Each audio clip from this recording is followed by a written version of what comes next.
welcome to another edition of What We Should Know, coming to you from Cambridge Community Television here on Mass Avenue in Cambridge, Massachusetts, with our esteemed guest, Paul Stephen Stone. Thank you so much for being here. Thank you for having me. Pleasure to be here. Hi, folks. Paul Stephen Stone recently moved from Cambridge, Massachusetts to Plymouth. Mm-hmm. How is it in Plymouth? Plymouth is nice. It's the world is a little less hectic, a little less crowded. Though I have to say, on a Saturday, the roads are all kind of gridlocked, just like back here in Cambridge. It's nice. It's rural. It's been thirsty for water, rain.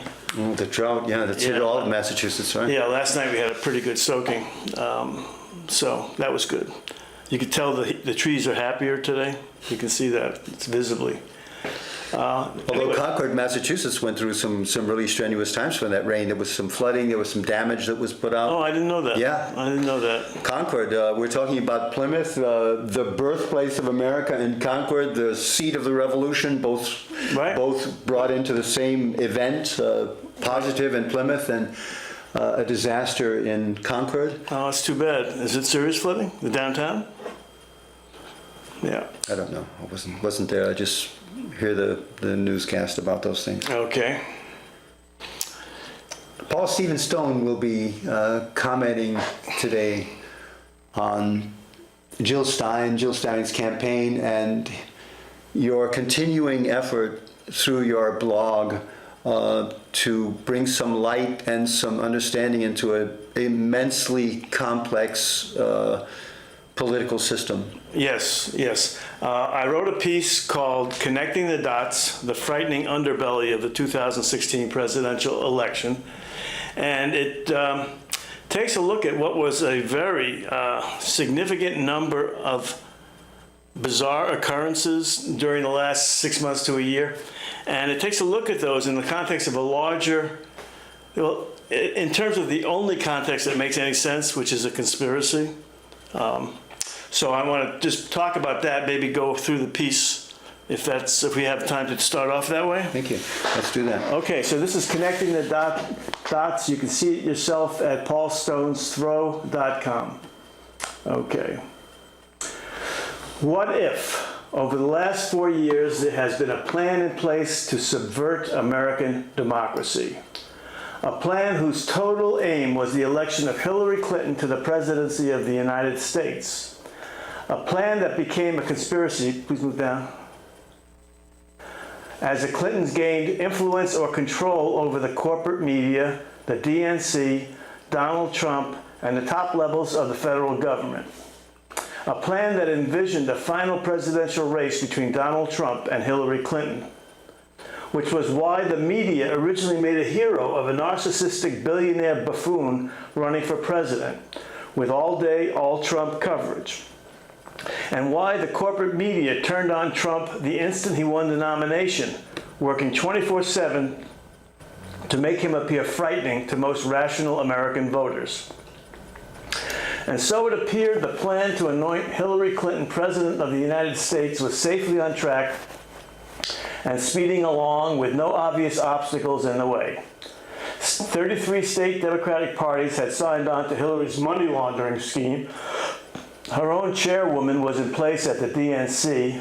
Her hand-picked opponent was mopping up the Republican field, and Hillary had a whoppingly fat bankroll in her back pocket. The fix was definitely on. But then, Bernie came along. Bernie struck a nerve with Americans and suddenly went from socialist oddball to populist superstar, which directly threatened the plan for Hillary to win the nomination, which is why the media totally ignored Bernie and turned a blind eye to the momentum of his campaign as it mushroomed, and why Hillary and the DNC, working through the state Democratic parties, were forced to steal primaries they had expected to easily win, and why the federal government had no interest in investigating or halting the rampant election fraud that even the blindest of observers had to have noticed, and why the corporate media, similarly feigning blindness, totally ignored and sometimes refuted the widespread and obvious signs of election fraud, and why the corporate media chose to cancel exit polls once it became clear exit poll discrepancies were revealing the fraud and endangering the plan, and why the corporate media refused to show what really happened at the Democratic convention, ignoring all protests and only covering fabricated displays of non-existent party unity, which is why Hillary had a clear path to stealing the Democratic nomination, and why nobody in the corporate media found it newsworthy to look beyond the pro-Hillary bias revealed through the release of the DNC emails, which explains why the theft of the Democratic nomination still remains unreported, and why no one, not the Democratic Party leaders, and certainly not the corporate media, not the DNC, and certainly not the corporate media, would question whether Hillary, because of election fraud and DNC bias, should be disqualified as a Democratic nominee, and why a highly unpopular candidate is a Democratic nominee, crowned by the corporate establishment to challenge a man whose temperament and presidential credibility is being torn to shreds daily by the corporate media. Meanwhile, long way to go. I mean, no, we've come a long way. Not too much longer. This is the last part of it. Meanwhile, one has to wonder about the federal government's role in the plan.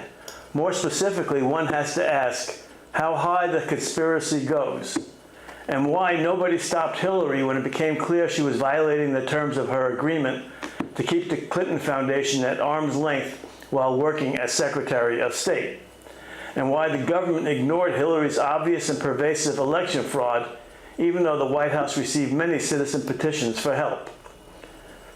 And why Bill Clinton, what did Bill Clinton say to Loretta Lynch in their private 30-minute conversation? A conversation that totally undermined the integrity of Lynch's Justice Department. And who was it in the Justice Department who made the decision not to indict Hillary for the obvious misdeeds, for her obvious misdeeds in setting up a private server and carelessly exposing national secrets? Was it the same person at the Justice Department who decided last year not to let the FBI investigate the Clinton Foundation? And how could the Justice Department or any reasonable human being not view Hillary's erasing thousands of emails on her server as the intentional destruction of evidence? And why didn't the FBI put Hillary under oath when they interviewed her? And who decided to remove Bernie's Secret Service protection while he was still a candidate, leaving him and his wife suddenly vulnerable while surrounded by enemies? And why would President Obama endorse Hillary Clinton while she was still under FBI investigation? Or Elizabeth Warren, for that matter? So this is the last bit. So where does that leave us now? Frightened. Frightened for our democracy, frightened of our government, and the thugs who seem to have successfully mounted a nonviolent coup d'etat. Uncertain about who we can trust, uncertain if we can ever again trust the press, our government, our political leaders. Waiting for a special prosecutor, waiting for someone to stand up to the cabal, waiting for the country to wake up to what's happening, waiting for a concerned citizenry to say enough is enough, and angry. And that's it. Thank you so much. Oh, thank you. Yeah, that was a lot to pass on. And that's why I wrote it in caps and had all those breaks, those extra lines. It was just hard for the brain to absorb all that stuff unless you had the white space. It's very interesting. Thanks so much. So my question basically is structurally what the creative process is that leads you to go through structurally one point after another to reconstruct mentally what has happened in the last year and a half in this to lead us to this political crisis that we're in now. Well, in terms of that piece, right. I mean, all I knew was just kind of the threshold, the entrance to it. And I had difficulty at the beginning structuring it until I found something of a rhythm and something of a timeline, even though the timeline actually doesn't quite work because Bernie came in long before Trump was really kind of that far along. But he wasn't making his headway then. Well, he began to, but it doesn't matter because it's just another element on the journey, and the way I presented it has a little bit of dramatic flair. So, but once I started, the thing just wrote itself, and then I added things or moved things around. it's actually kind of an interesting piece to write because you can just kind of empty yourself of all the incidents that you found puzzling or annoying or frustrating and just spit them out. This whole business of the press not reporting the election fraud drove me nuts.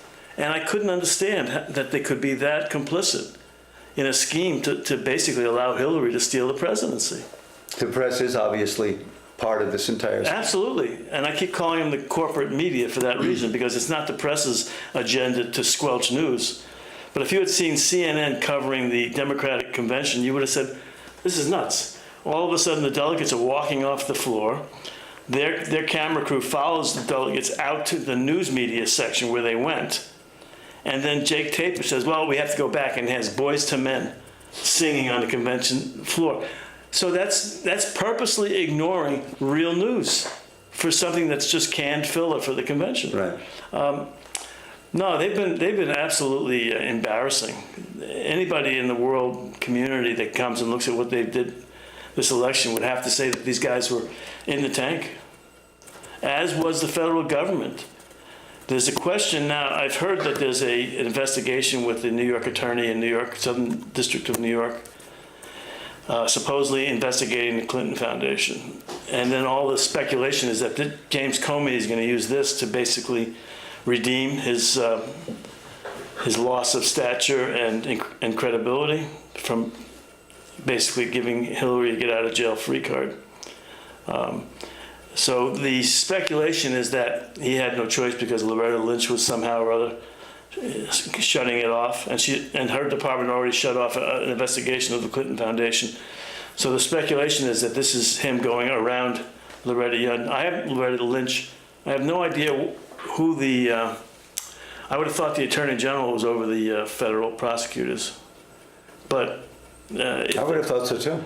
If there's something that's a clear evidence of criminality and they insist on following it, she's not going to be able to say no. She would be so vulnerable. You know, if she got away with this business of meeting Clinton on the tarmac in Phoenix. But that was only reported because a reporter happened to be there doing another story. She had it all set up. Her people were basically keeping people away from that area. So the whole thing was meant to be just totally sub rosa, and it just, you know, this is more of this arcane knowledge that I... Excuse me for laughing in the face of what is obviously a criminal cabal, but Yeah. it's accidents like this and accidental viewing of two people having a conversation that shouldn't be having a conversation at all under any circumstances that lead us to the next point in the development of a conspiracy theory. I can't think of any other name more fitting than that, simply because of how one incident after another is been structured as though it were a theatrical piece, something written by Shakespeare, a comedy of errors, or a Midsummer Night's Dream, that is so wild, so fantastic, and such an interacting of whimsical moments. The reality is, however, this is our federal politics, and this is the politics of a supposed two-party system playing out to have a candidate elected who will be oppressed and perhaps impeached because of her actions. Mm-hmm. And I told you, I believe that somebody will file for impeachment the day she takes office. She'll have her hand on the Bible, and someone will be out back in the Capitol filing for impeachment. I believe you're right on that, and I'm sorry to have brought that forward in that way. I got that from you, but I believe that's absolutely the case. Yeah.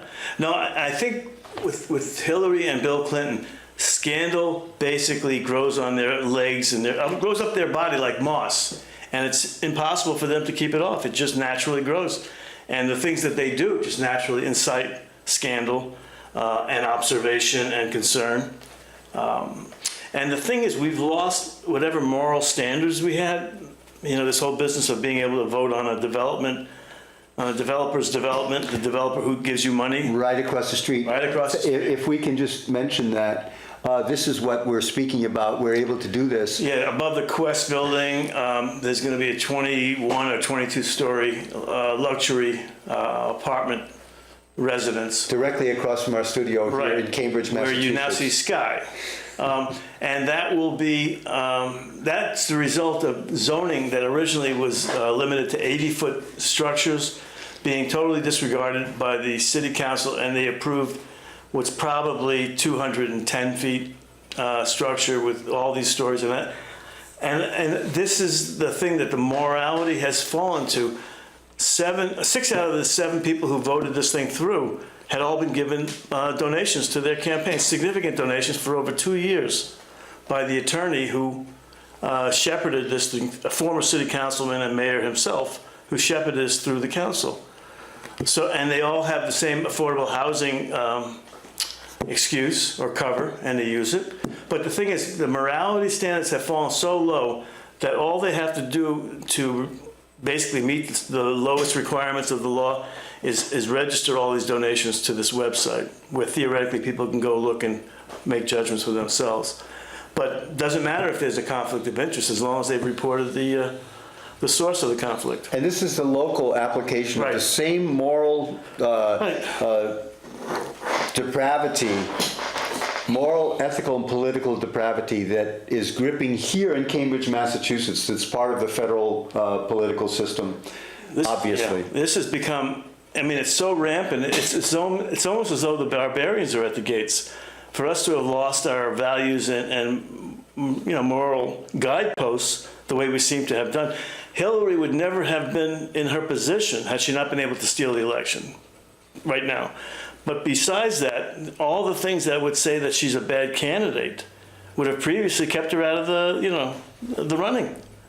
But this is a very bizarre situation where the DNC was totally committed to her winning the nomination. So they went ahead with a tarnished candidate. And now we've got that same tarnished candidate as the standard bearer for a party that no longer represents the Democratic Party the way I know it or knew it, and no longer has the values. It's as much a party of the wealthy and affluent as it is, as it used to be for the downtrodden, the poor people, the working man, the working class. That's all gone by the boards. This party was pretty much ready to give up on Social Security, expanding it. They were going to contract it based on all the impetus from corporate America. And Bernie basically woke things up. Bernie has done a tremendous service by making us realize that we're the chickens in the pot and it's getting awfully hot. And they just keep turning the heat up. Right. So, Paul, you mentioned the impeachment process being initiated against Hillary Clinton when she puts her hand on the Bible that early in this entire process. It's a speculation on your part, but it seems to be exactly what the Republican Party could do.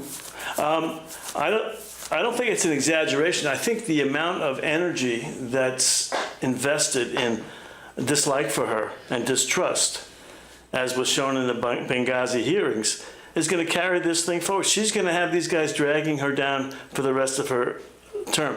The reason I say that they'll do that is because they're basically setting it up right now for that with this perjury charge. And if she's shown to have committed perjury in front of Congress, she's going to say she didn't realize she was doing it. But perjury is perjury, and I don't know if you can get away with it. If she can get away with anything. So I do think that as soon as they feel like they're ready to do it, they'll do it. If it's the first day that she's president, they'll do it then because they want to basically cripple her. So it's basically a question of being able to oppress the President of the United States because of evidence about misconduct during the time in which she was in office as Secretary of State? No, that's a whole other thing. There's so much more that's out there. There are 2 or 3 separate lawsuits for election fraud. One in California, one in Ohio, and one in Florida that's actually focused at the DNC and Debbie Wasserman Schultz. So there are those 3 investigations.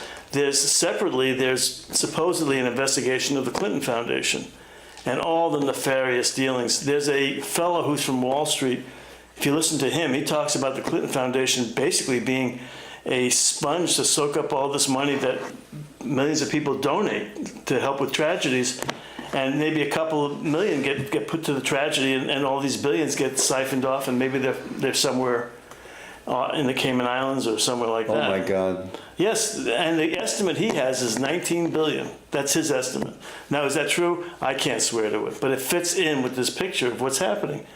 Because the amount of money that gets donated for like Haiti, Oh, incredible. and they did nothing. Incredible. Absolutely incredible They did amounts of absolutely money. nothing, except Incredible. they facilitated her son to get involved with building a resort on the edge of the island. That's their big contribution. They did nothing. They may have built 5 houses, but it's even questionable as to was that Clinton or was that Red Cross. So they collected millions and millions. Maybe they collected billions. I have no idea. But there's a lot more than just pay for play involved with this corporation. It's an amazing reality of the amount of money that the American people donate, basically, in disaster relief. There's a gigantic, I don't really know how this comes about, a gigantic spot in the hearts of American people to donate money for causes in which they feel they can be helpful around the world. Yeah, no, it's, we're basically good-intentioned people. That's what the GI in G.I. Joe stands for, Good Intentioned Joe. I didn't know that. Yeah. I thought it was government issue. No, euphemistically, it was Good Intentioned Joe. Yeah, I can imagine that. That's kind of who we are and who we have been. If we realize the amount of dislocation, turmoil, pain, suffering, death we cause as a nation. The U.S. causes. Right. The citizenry would be absolutely shocked. We think that we're just out to help Syria or save the world from itself. Iraq, Afghanistan. And then Honduras, where we basically okayed a coup. And it created all this dislocation where a lot of refugees were coming to the United States and we're turning them away. We created the conditions, helped create the conditions that fostered that coup. And then we quickly ran to approve the military government that took over. That was like almost overnight. We forced people to say it was okay. We have a lot to be ashamed of, and we've never seemed to apologize for our mistakes. We step into something, we mess it up, we leave people with a mess, and we never apologize. That's amazing to me. Barack Obama was in Japan at the time in which the Hiroshima and Nagasaki. He offered no apology for that, none whatsoever. Right, and there was another more recent situation where he certainly had the opportunity. Maybe it was Honduras or something like that, but where we were also responsible for really upsetting a country, and it's seen as a sign of weakness. So politically, if you apologize for actions, our actions under the Bush-Cheney regime are absolutely, totally unacceptable. We tortured people, we humiliated them, we harangued them in that prison, Abu Ghraib. We tortured them. We created the situation in Cuba by creating a alternative justice system in Guantanamo, and initiated an outside of our legal system functioning and prosecuting system of military justice. In Guantanamo, that's still on the books. Kangaroo courts. That still enables any American to be prosecuted and executed through the Patriot Act and acts that have been created after that to support that. Yeah, habeas corpus went out the door. Exactly. One of the first things that happened with the Patriot Act. And it's still functionable. I don't recognize this country sometimes. It's really very, very strange to me. And it doesn't matter. I'm 70 years old. How many more years do I have here? It's my grandchildren and my children, as you so aptly pointed out. I don't want to leave such a shit pot to them. It's a fucking mess. I don't want to leave them this. It's terrible. I don't mind leaving it for you folks, but not for my grandchildren. That's generous. Thank you so much, Paul. My pleasure. I agree to that completely. So that's, if we can get to your very personal motivation, that's what motivates you to create this blog, to write these blogs, to create this series of events which come up as a conspiracy theory under your blog, Connecting the Dots. That's basically what drives you? In all honesty, no. I have an underlying regret that I wasn't able to make this a better world for my kids. I do have an underlying regret, and I feel some sense of responsibility. At the same time, my nature and my calling as a writer, my calling is to be a writer, and my nature is to speak truth to power through my calling. And that's just part of who I am. So even if I have a distorted view of truth, I present that, and I certainly don't pretend to have absolute truth. It's not, nobody has that. So I'm telling it the best as I can see it. And I'm trying to put things together with equipment that's somehow been given to me that works to do that. I see all these things and a pattern emerges. It's very obvious if you look at it, but until somebody sees it and calls attention to it, it's not so obvious. Thank you so much, Paul. So using that, would it be possible for us to go through connecting the dots again? And just for the first couple of ideas that you bring forward, what if? Maybe you can explain to our viewers the specifics of, over the last 4 years, there has been a plan in place. What if, over the last 4 years, there has been a plan in place to subvert American democracy? A plan whose total aim was the election of Hillary Clinton to the presidency of the United States. A plan that became a conspiracy as the Clintons gained influence or control over the corporate media, the DNC, Donald Trump, and at the top levels of the federal government. A plan that envisioned a final presidential race between Donald Trump and Hillary Clinton. So this is the context in which all the dots appear to make sense. So I start off saying, what if, there has been this plan in place, been there for 4 years, it involves the federal government, the corporate media, Hillary Clinton, and the Democratic Party. So those are all the elements in place, and if you look at them, and I don't blame anybody for saying this is crazy, but then you look at the dots that I was connecting, which is the rest of that piece, it all makes sense. And tell me how it's going to make sense for the corporate media to ignore what is the biggest story of the year. The Clintons stealing the Democratic nomination, that's a pretty big story, you'd think. Wouldn't anybody want to cover that if they were a journalist, if they had any journalistic integrity? Has to be the story of the year. Right, stop and cut to Boyz II Men singing some of their favorite hits. How does that have any relevancy to the DNC? How is that relevant to what's actually going on? They were from Philadelphia, apparently, so that's more important than actual breaking news on the convention floor. That convention is so staged. Did you see, there's a video I put up on my Facebook page, somebody else created, that's this humorous look at what the Democratic Party did to prevent the actual reality of the convention getting out? I think humor is one way of looking at it, because it's so tragic, because it's so frightening, because it's so... They had these giant boards to hide all these people from Bernie's delegates. Once the Bernie's delegates were being cut off from view of the camera and they turned the lights out, they got these psychedelic shirts that sort of glowed in the dark. So, so Hillary and her gang got these giant boards that people held up to block them from the camera's eye. And they had slits for the eyes. So you held it up like this, and you could look through the slits, and it blocked the people behind you. I mean, this is the stuff they did. They had chants to counteract any Bernie delegate chant. They had chants for no more war. That was USA. And as soon as Bernie delegates started chanting no more war to whatever that guy's name was, the guy that used to be a CIA head. Oh, wow. They gave a speech, right? So Yeah.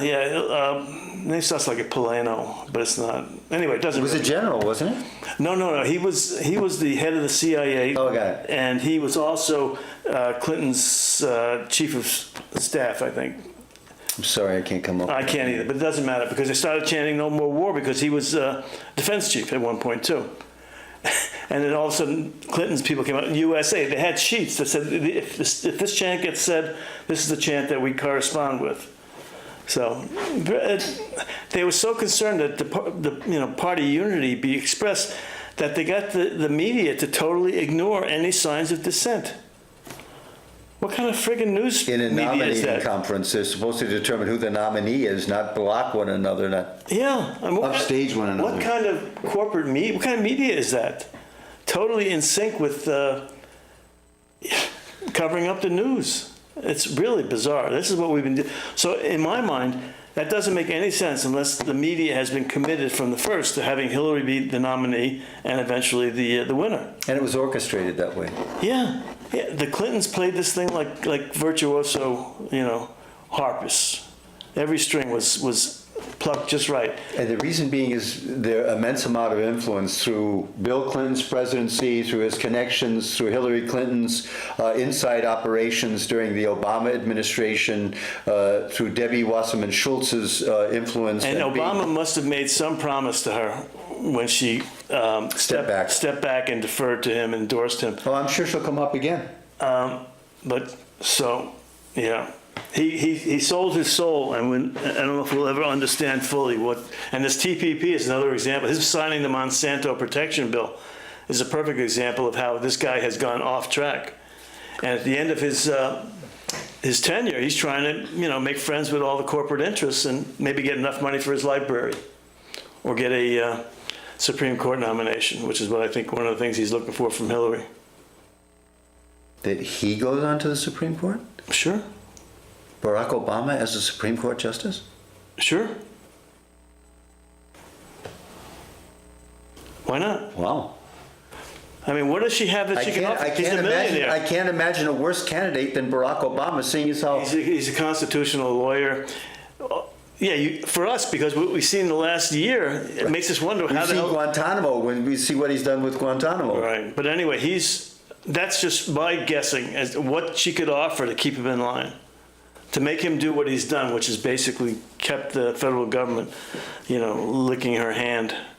I don't know if he told Loretta Lynch what to do, or if Loretta Lynch has her own relationship with Hillary and maybe another seat on the Supreme Court. Who knows? There's something there. Bill went there to offer something. And based on the actions of the Justice Department, I'd have to say whatever he offered, was shiny and pretty enough to get sufficient interest aroused. It seems. Part of the conspiracy. And she deserves any distrust that she's created, because what she was doing was absolutely, totally amoral, unethical, and conspiratorial. Yeah, absolutely. So it appeared the plan to anoint Hillary Clinton president of the United States was safely on track and speeding along with no obvious obstacles in the way. 33 state Democratic parties had signed on to Hillary's money laundering scheme. Her own chairwoman was in place at the DNC. Her hand-picked opponent was mopping up the Republican field, and Hillary had a whoppingly fat bankroll in her back pocket. The fix was definitely on. But then Bernie came along. Bernie struck a nerve with Americans and suddenly went from socialist oddball to populist superstar, which directly threatened the plan for Hillary to win the nomination, which is why the media totally ignored Bernie and turned a blind eye to the momentum of his campaign as it mushroomed, and why Hillary and the DNC, working through the state Democratic parties, were forced to steal primaries they had expected to easily win. They did. They stole one primary after another. Yeah. They manipulated one caucus result after another. Well, they were never going to lose any of those primaries, whether they did it fairly or unfairly. And they probably, without Bernie, there would have been no reason to play games like that, to put themselves. Bernie forced them to be so obvious, and it forced the news media to be so obvious. It's very interesting what happened. That whole experience totally got changed when this element was added to the mix, because he became so popular. What he was saying was so what people needed to hear and how people needed to seek a path forward. So, not surprisingly, they responded to it, and Hillary was in trouble. I think that's exactly the case. I think the issue of single-payer health care, the issue of free public tuition resonates and the question of a $15 minimum wage was exactly what America needed to hear. Yeah, because they've been told all along there's no money for that. And why is there no money? Because the corporations and the rich people aren't paying their share. The money has to come from somewhere. You can't pretend that it's there and just go about doing these things. People have to pay their share. It used to be that they did pay their share. During the Eisenhower administration, during the Truman administration? Well, historically, it just became less and less. And what's happened is the Republicans managed to starve the government. And what you end up having is when you have less money for everybody, is that people start to fight for the crumbs that are left on the table. And so suddenly you get lobbyists for school lunches are fighting with lobbyists for homeless shelters. And they're two worthy causes, but there's not enough money to go around, so they're fighting each other for it. And it's like dogs fighting for scraps from the table. And that's no way to run a country. That's no way to deal with the welfare of your citizens. It's bizarre, and I believe that the statistic that I heard today on Point, which is an NPR program, a national NPR program, in which an expert on Medicare and Medicaid, who's been writing about this problem now for 50 odd years, was discussing the reality of a single payer health care. And how much easier it would be, how much more efficient it would be to have a single-payer healthcare, exactly what Sanders was talking about, and how easy it would be to implement that, and how much money would be freed up, because 20% of the brutal social product in the United States is healthcare related. Mm-hmm. And I was saying this to you earlier, the amount of money that was freed up for businesses right now, and this is because we made some stupid decisions early on, businesses basically carry the load of the healthcare in this country. Why is that the case? It's just because it's not necessary. It isn't necessary. And those businesses will be a lot more competitive, a lot more profitable if they can keep the money that they're putting into healthcare, pay a small tax, and that tax goes to fund, and Medicare for all is essentially what it is. Which Hillary sort of came to towards the end. She said she could see starting at 55. She started to basically still come closer to Bernie. Whether she stays with it is another story. Well, when the pressure's not there, it's right. There's no pressure at all. The Republicans are coming to her side. They will pull her the opposite way. Right. The Republicans will. Well, in any case, what I wanted to say basically is a reference to the Jill Stein. No. Thank you for that. The reality of the Cambridge question here that Paul Stephenstone mentioned, and the scandal of the local politics in how the permission and of the zoning to put a 22-story building here in this position on the left-hand side of your screen is one example of a local political scandal, but there is another scandal in reference to the manipulation of the homeless shelter on the island in the middle of Long Island. Exactly, the Long Island shelter. And what happened there is the Long Island shelter was closed. I can remember being bussed out to that shelter over a bridge which was only allowed one-way traffic. But there were as many as 600 persons homeless bussed out to that shelter every night. And they closed the shelter after the current mayor of the city of Boston was elected, closed it down without any alternative to where 600 people, right. Every night 600 homeless were to be cared for in the evening. The present use of that shelter is, the present use of the land where that shelter was, is to grow crops which are being used in a restaurant, Be Good restaurant, and the value of the property of that island, which moving forward is precisely what will happen, that will be declared rezoned, declared an area in which private parcels can be sold, and the wealthy, the extreme wealthy, the speculant community of Boston will create hundreds of millions of dollars in revenue through the parceling of that island and perhaps extensions of the same. So it's a continual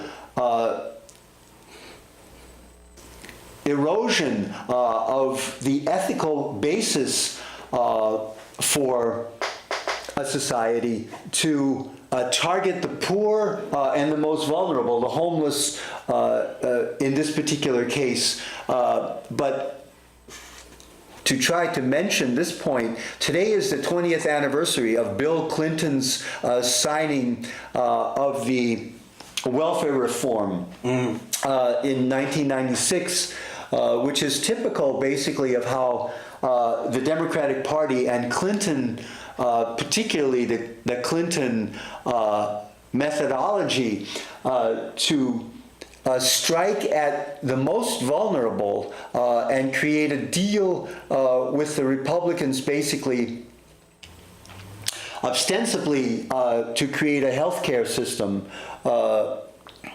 which never materialized under his administration, which did materialize under the Obama administration, but which is now being eroded massively at a time in which Bernie Sanders makes the call for single payer. Yeah, yeah. Well, I think that whole business of Clinton, I mean, Clinton basically signed two major pieces of legislation that had terrible impacts on the black community, on the African American community. One being the welfare reform.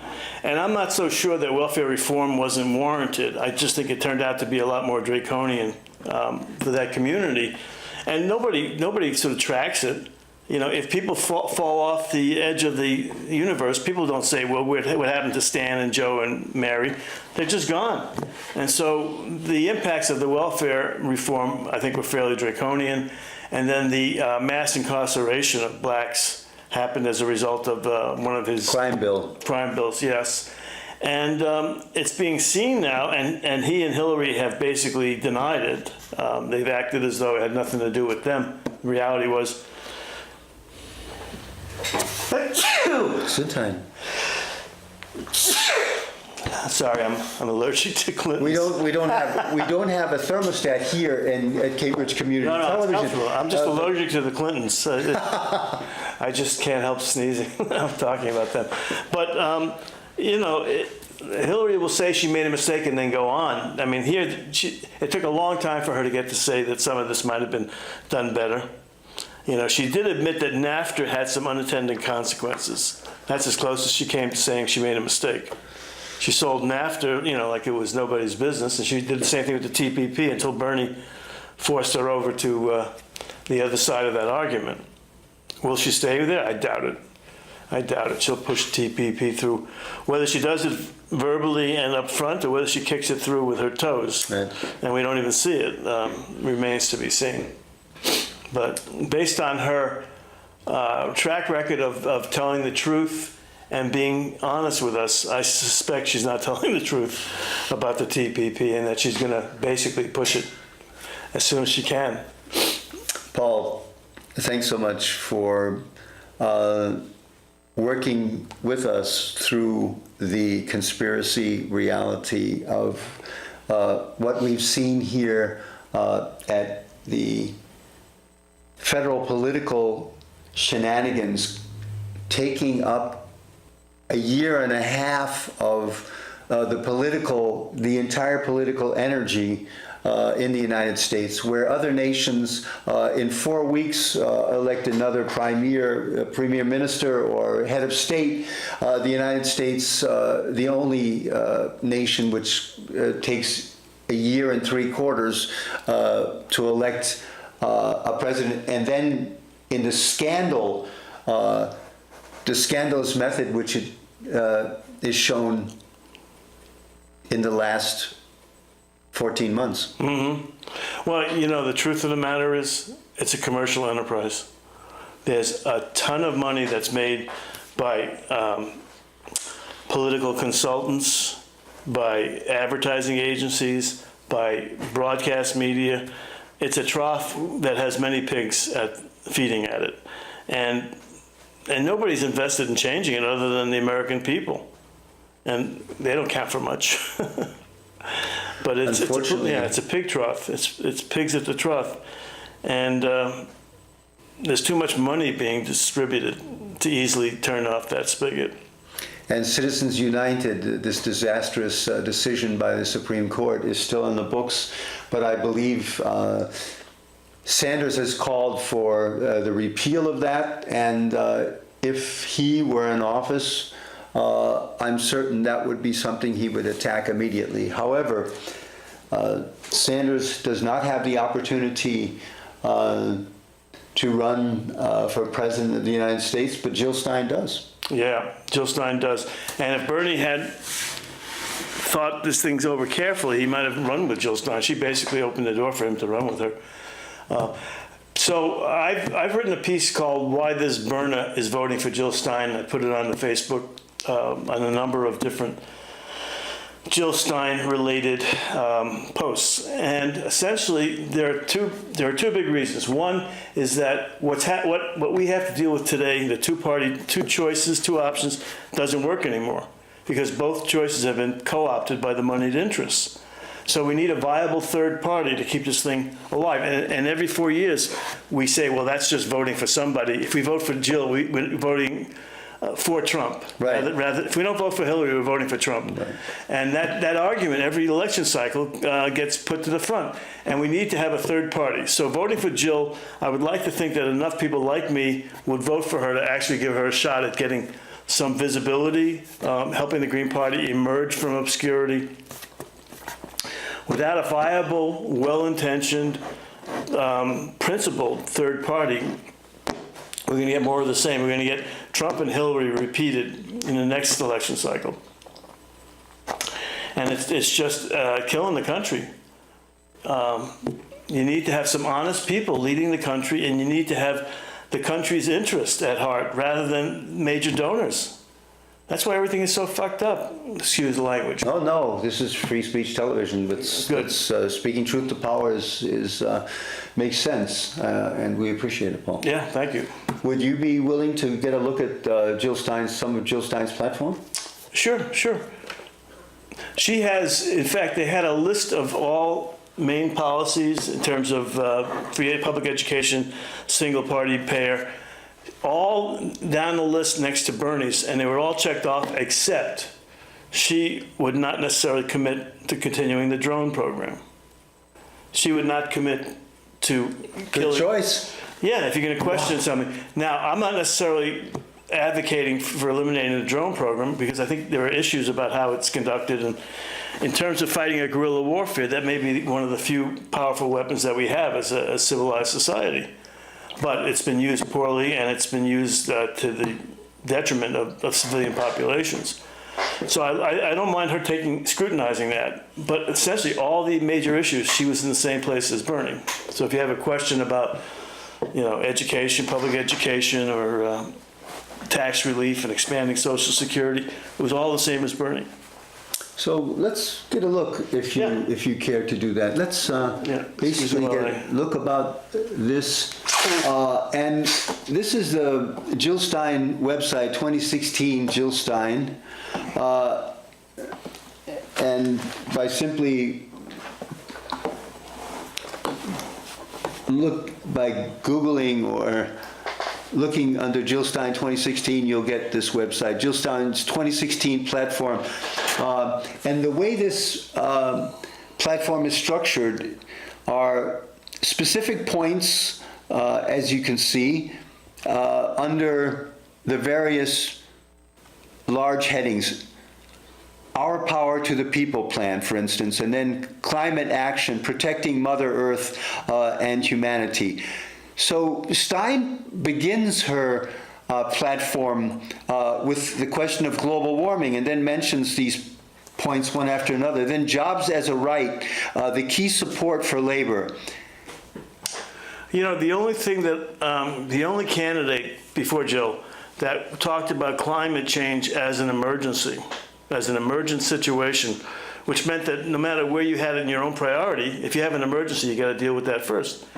And so that kind of goes in keeping with what she's doing there. She's presenting, this is the big one. We got to all deal with, and and you got Hillary, who basically was championing fracking all over the globe.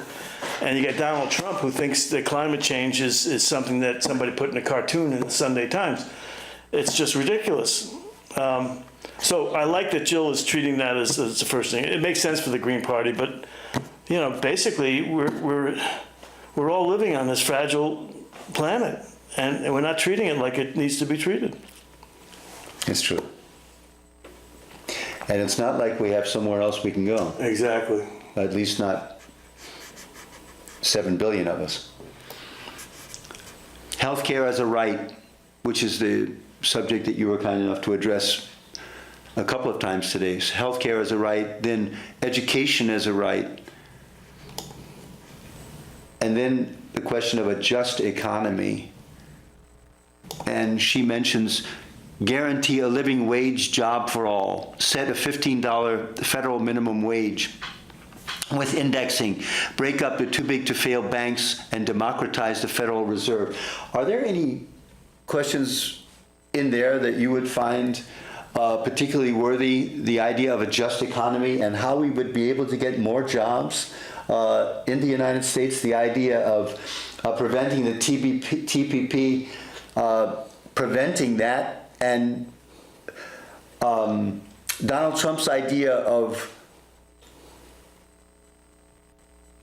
creating jobs in the United States? How would he be able to create jobs? How would Trump be able to create jobs by putting tariffs? His idea is to put massive tariffs on Chinese products so that they would be too expensive in the United States, and then driving the idea of having the products that we would import from China then to be produced in the United States. Does any of that make any sense? I don't know. I honestly don't know. And I honestly don't take anything he says seriously, because I think the man is a con artist. And if you start to say, well, he's a con artist, but this is interesting or this is interesting, you're a nut, because you know he's a con artist. That's the foundational relationship that I have with Donald Trump. He's a con artist. Yeah. So anything he says, I disbelieve. Like Trump University is an example for that? Or? Yeah, Trump steaks, Trump vodka, Trump whatever. But I do think that Jill Stein and what's his name? Give me his name again. Jamu Baraka, the vice presidential candidate for the Green Party, is a gentleman called Jamu Baraka. Can we spend a couple of minutes speaking about? I don't know anything about it other than what I've seen since he got nominated. He's an austere-looking black with a 40-year record of working for social justice issues, has an eminent qualification as far as social justice is concerned. But as a speaker, I think he's rather low-key, doesn't work charismatically, works factually. And I don't think that's a detriment to the vice presidential candidate for the Green Party. I wish they had, I mean, I don't want to take anything away from that fellow. I don't really know enough about him to take anything away. But I do know he doesn't have any political experience. And I think if they could have found somebody to put up there that has proven to be able to succeed in a political environment, even if it's just a mayor of a city or something like that, that woman who's out in Seattle, Schwam or something, she's an interesting lady. She's a socialist and city councilwoman in Seattle.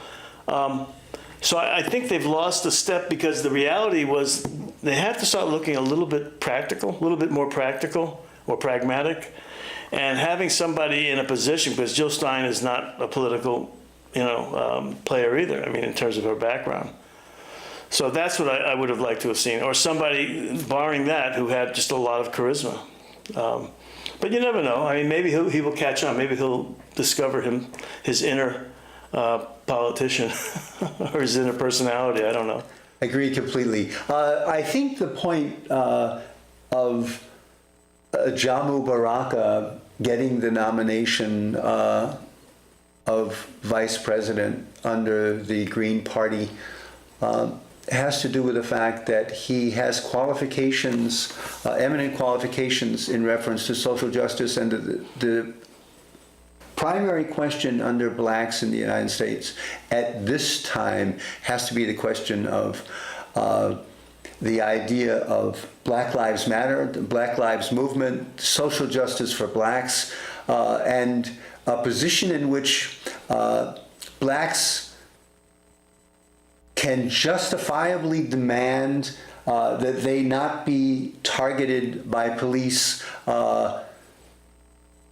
continually in the United States, to the degree that 1,000 blacks are killed every year on the streets of the United States under questionable circumstances. That's my position on this, and I believe that a demand by civil society has gone out in reference to Black Lives Matter and the justification for this call.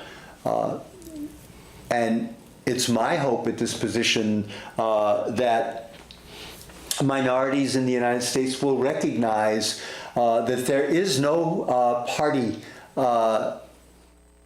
which would justifiably earn their vote other than the Green Party in this upcoming election, and the support of the Green Party so that they receive 15% of the vote and be allowed then to take part in the debates.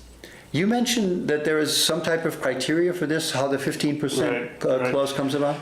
But trust Hillary that she will somehow undermine any effort that Jill makes to get on the debate stage.